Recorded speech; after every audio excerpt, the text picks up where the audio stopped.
Kenya, inni rabbii keenya, mootii keenya. Barsiisa qilleensi isaallee garmalee ho'aa waan jiruuf gara mandara dhiyoo kanatti jirutti deemnee nyaata barbaannee ooluuf gaariin ta'u bakka boqotan ijoollee. Barsiisa baay'ee beelofnellee jira. Sabiin kunillee baay'ee cimaa. Gara mandaraa nuti dhiyoo jirutti deemnee nyaata barbaadannee oolu. Meeshii haa ta'u. Yeroon isaas baay'ee deemee waan jiruuf gara mandarattiitti yeroo deemnu kana nyaata isaatii kana argannaa laata?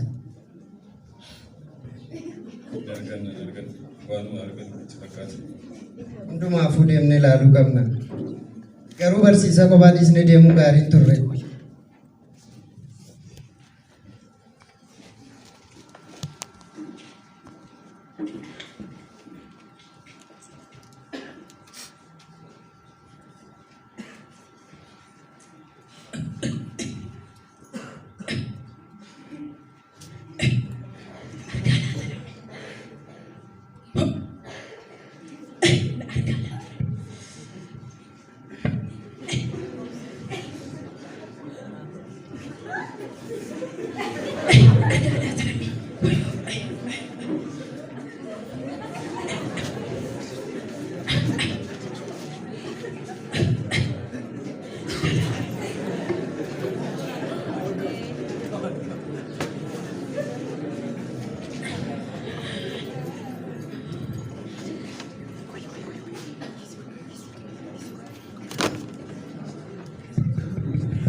Haadhoo maala sii goota?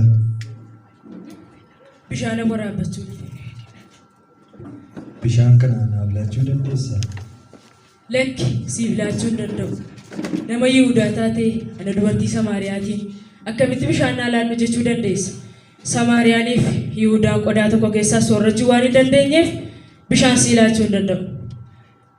Siif hin galle, siif hin hubatamne. Kennaa Waaqayyoo utuu beekte inni bishaan si gaafachaa jiru kunis eenyu akka inni ta'e utuu hubatte silaasituu isa kadhata. Inni immoo bishaan bara baraan jiraatu siif hin kennu ture. Hoo maal jettaa? Ati inni akkasitti kun ati Yaaqoobbaa boottan darbanirra caaltaa'ii qodaatti budduffattu qabdaare ijoon bishaanichaa gadi fagoo waan ta'eef. Bishaan itti jettu kanatti kan dhugu bara baraan hin dheebota. Bishaan isaanii kennuufiif dubartii kan dhugu garuu deebi'ee bara baraan hin dheebotu.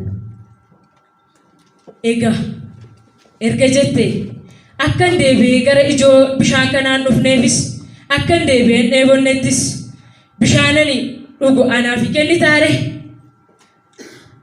Inni haa ta'u dura garuu dhaqii abbaa manaa kee waamii kottu. Hoo maalaasaa ati eenyu inni akkasitti kun akkamitti akkas naan jechuu dandeessati? Ani abbaa manaa hin qabu.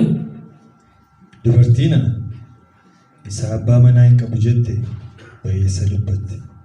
Garuu abboota manaa 5 qabda yoo turte iyyuu inni amma sii wajjin jiru abbaa manaa kee miti yoo.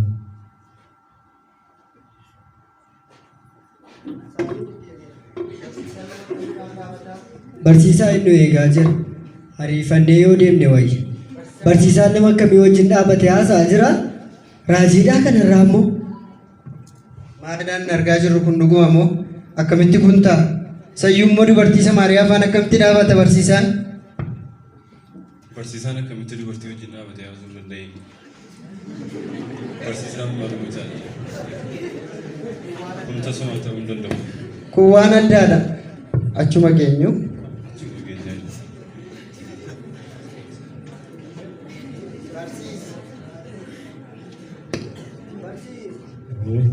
Nyaata finnee dhufne barsiisa.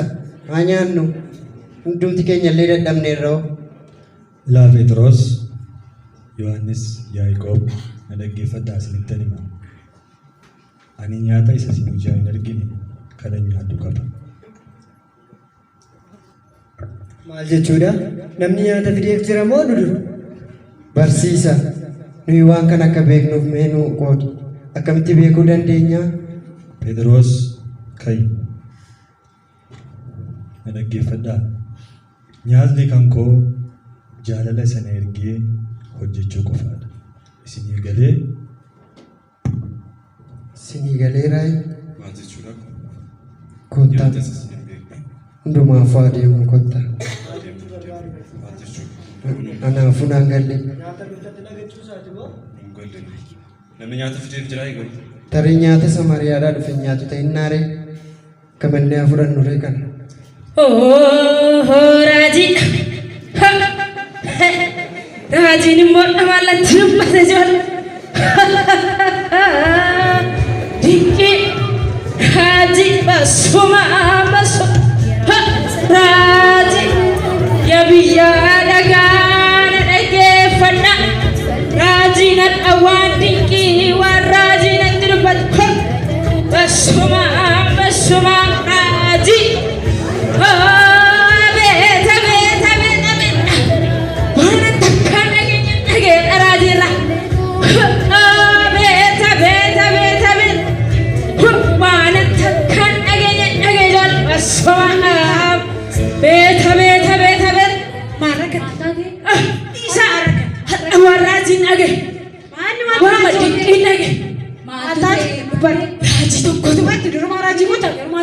Raajii tokkotu Tabe akkana baana shan abunatti dubbate. Shani sagana mo?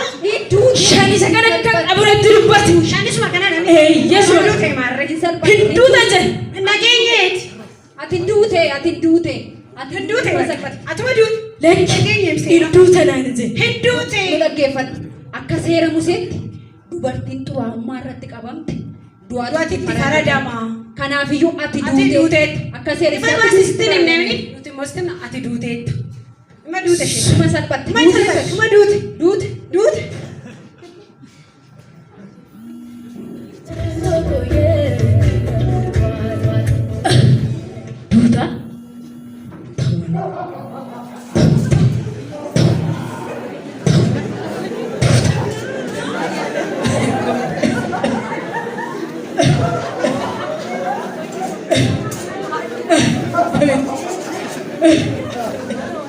Dhaggeeffadhu. Ta'uun isaa.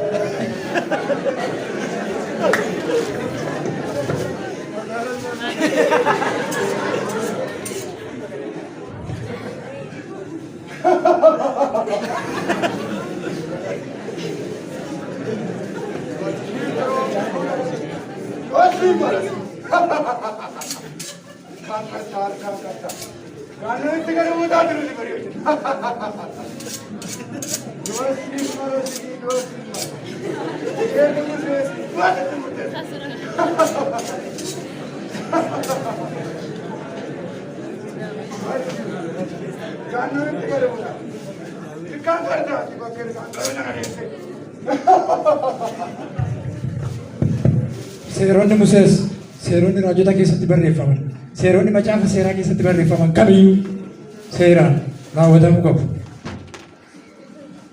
Namni seericha cabse immoo akka adabbiin seeraa sunitti murteessutti adabbii sanaa murtoo isaa fudhachuun dirqama.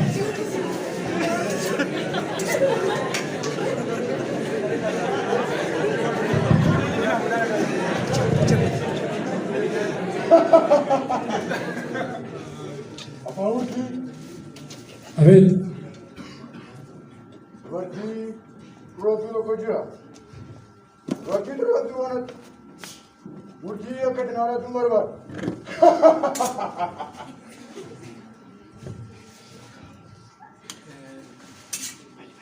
Dubartii xurooftuu jette kanarratti ragaa qabaannaan gaafa guyyaan 13 jiinii 8,2014 mana murtiitti dhiyeeffachuu dandeessa.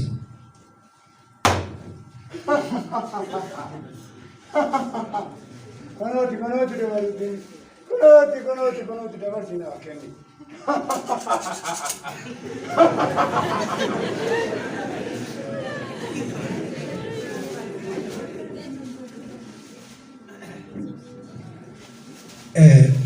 Mana manni murtii himata sirratti baname hunduma isaa bitaan mirgaan laalee murtoon akka armaan gadiitti dabarseera. Yakki ati irratti qabamte xuraa'ummaa yakka guddaa seera seera daddarbu. Yakki kunis murtuu du'aa kan sitti murteessu ta'uusaa beekuu qabdi. Itti aansuudhaan sababii yakka kana hojjetteef nama qulqulluu kan mudaa hin qabne wabii dhiyeeffachuun dirqama keeti du'a jalaa ooluudhaaf. Nama dhiyeeffatu qabdaa? Qaba. Dhiyeeffadhu eenyu? Abrahaam. Abrahaam.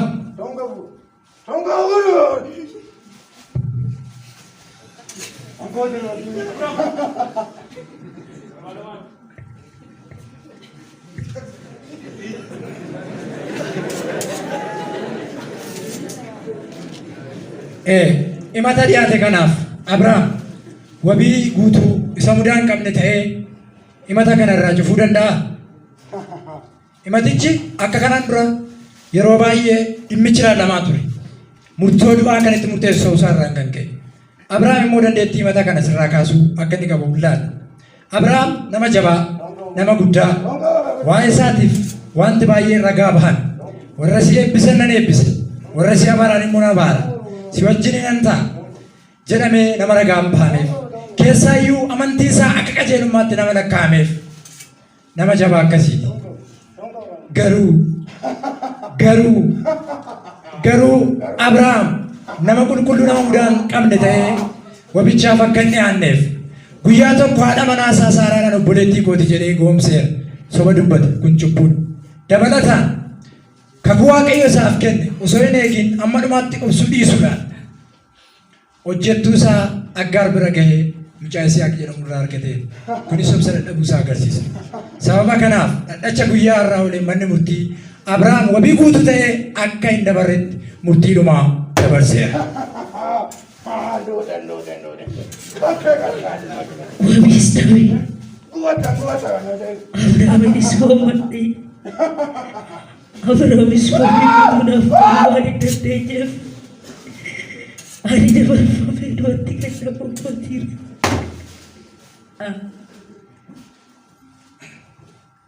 Beekan yakka irratti qabamte yakka cimaa seera Musee cabsite seerota barreeffaman irra dabarte. Isa kanaaf amma nama qulqulluu wabii siif ta'u hin argannetti ammayyuu murtoon du'aa sirra jira. Ammas sittane of eeggannaadhaan nama wabii siif ta'u waammachuun dirqama keeti. Eenyuun waammatta? Musee. Musee.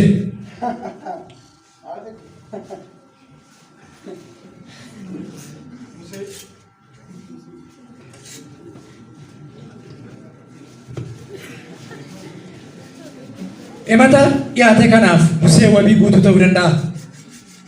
Museen nama amantiidhaan mana mootummaa dhiisee saba onaa keessa saba Waaqayyoo wajjin jiraachuu filate. Museen nama garraamii, gara laafes, arjaa, ofiisaa caala saba geggeessu nama jaallatu. Nama waa'ee isaatiif ragaan Waaqayyo biraas nama biraas ba'ameef.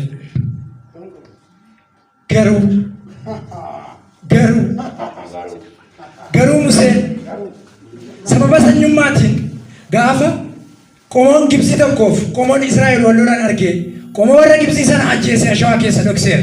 Kun immoo yakka cubbuudhaas. Dabalataan gungummi irraan kan ka'e lafa abdachiifame sanatti hin galle. Kanaafiyyuu Museen himata dhiyaate kanaaf wabii guutuu ta'uu hin danda'u.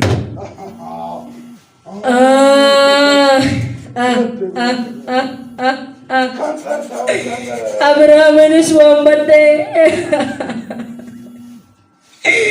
Musees waammadhe wabii kanaaf ta'us dadhabe. Wayyoo duukooti dabarfamee du'atti laatamuu kooti. Amma iddoon kun iddootti bosan miti. Of eeggan sittana. Adara garaan dhiifamaadhaaf hin jiru. Adara. Kana kan sitti murteessaa jiru ana osoo hin taane seericha. Kanaaf na dhaga'i. Amma murtoo dogoggoraan fudhachaa jirtu. Amma wabiin kee dogoggora ta'u. funyoon ittiin duutu morma kee irratti dhiyaachaa deema. Ammayyuu nama wabii siif ta'u hin argattu taanaan daqiiqaa muraasaan booda carraan kee du'atu si eeggata. Kanammoo kan sitti murteessu seericha. Kanaaf wabii naaf ta'a qulqulluudha du'arraa na oolchuu danda'a nama jettu dhiyeeffadhu. Daawit. Daawit.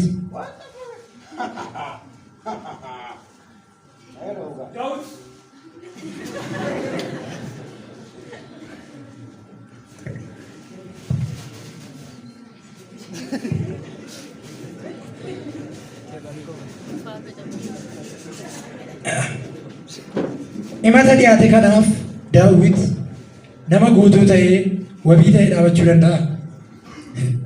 Seenaan Daawit kitaaba guddicha keessatti mootii jabaa waa'een isaa wanti baay'een dubbatame. Nama Waaqayyoon garaa isaatiin waaqessu, nama garraamii, nama gara laafessu, kallattiif garaa garaa ragaan ba'ameef. Waaqayyo akkas jedhe baroota keessatti nama garaa koo ilma isee Daawitiin argadhe. Barri bulchiinsa isaas bara nagaa ture.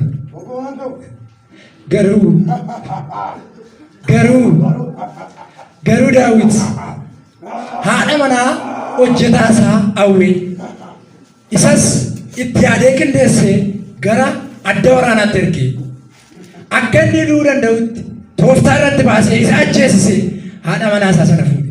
Sababa kanaafis sababa cubbuu isaatiif Waaqayyo isaa adabeera. Ijaa kanaaf fi sababoota kanaa wal fakkaatan baay'eetiif Daawit wabii guutuu ta'ee dhiyaachuu hin danda'u.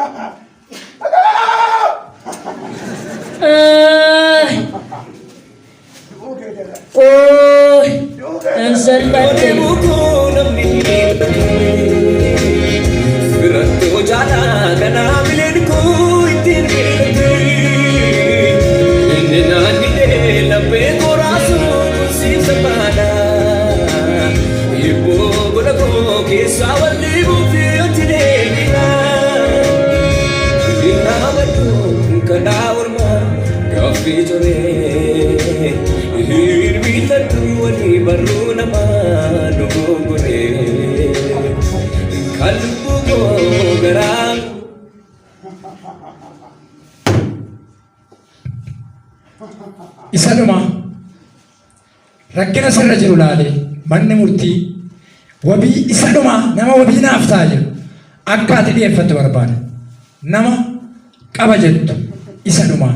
Namni kun ulaagaa kana yoo guutuudhaa baate, ulaagaa barbaachisu kana yoo guutuudhaa baate, daqiiqaa muraasaan booda murtii du'aa sitti murtaa'a. Kanaaf nama kana dhiyeeffadhu. Wabii qabdaa? Carraa tokkoffaas wabii waan badhee wabii naaf ta'uu hin dandeenye. Carraa lammaffaas wabii waan badhee wabii naaf ta'uu waan hin dandeenye. Akkasuma carraa sadaffaas wabii waan badhee wabii naaf ta'uu waan hin dandeenyeef ani wabii waan badhu hin qabu. Akkas taanaan manni murtii waliigalaa ammeessuu murtoo akkanatti dabarsa. Himata gaafa guyyaan 12 jiini 8/2014 bane. Yeroo adda addaatti dhimmicha irra deddeebi'ee ilaaluudhaan dhimma kanaaf yookiis yakka himata kanaatiif nama wabii ta'ee dhaabatu yookiis nama cubbuu kana guutummaan guutuutti balleessuu danda'u yeroo garaa garaatti gaafatee himatamtuunis yakka kanaaf nama wabii guutuu ta'uuf argachuu waan hin dandeenyeef murtoo akka armaan gaditti dabarse. Yakki isheen hojjette xuraa'ummaa guddaa, yakka ulfaataa, seera Musee cabsuu, akka seerichaatti immoo murtii du'aan itti murteessu waan ta'eef dhadhacha guyyaa har'aa gaafa guyyaan 16 jiini 8/2014 oole manni murtii waliigalaa ammeessuu himatamtuu irratti murtii du'aa gonkumaa kun hin ta'u dhala koof anatu jira qooda kee dabarfamee kan du'e ana gonkumaa utuun siif jiru hin duutu iddoo kee kan siif du'e ana hin sodaatin.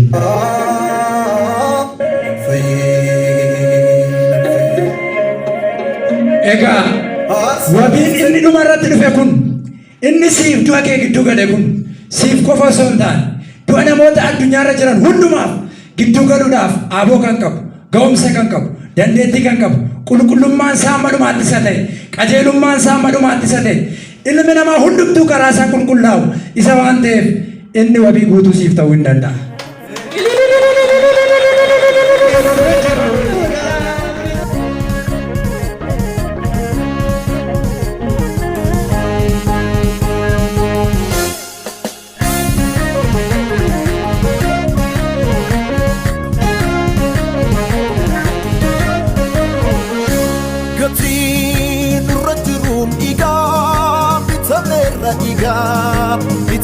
Radigan Gatin Rajurum Igan Bitane Radigan Igan Tumura Mera Rawata Mera Yesus Moera Inni Kenya Gola Bamera Tumura Mera Rawata Mera Yesus Moera Inni Kenya Gola Bamera Tumura Mera Rawata Mera Yesus Moera Inni Kenya Gola Bamera Tumura Mera Rawata Mera Yesus Moera Inni Kenya Gola Bamera Dukana Kisa Fude Batinu Basera Jirenya kakabanu Igasanuuf chobseera Gatiitu nurran jiru Benya keenya isa baase Lubbuu keenya ulfateera Igasaadhaan baraase Xumurameera Raawwatameera Yesus mo'eera Inni keenya goolabameera Yesus mo'eera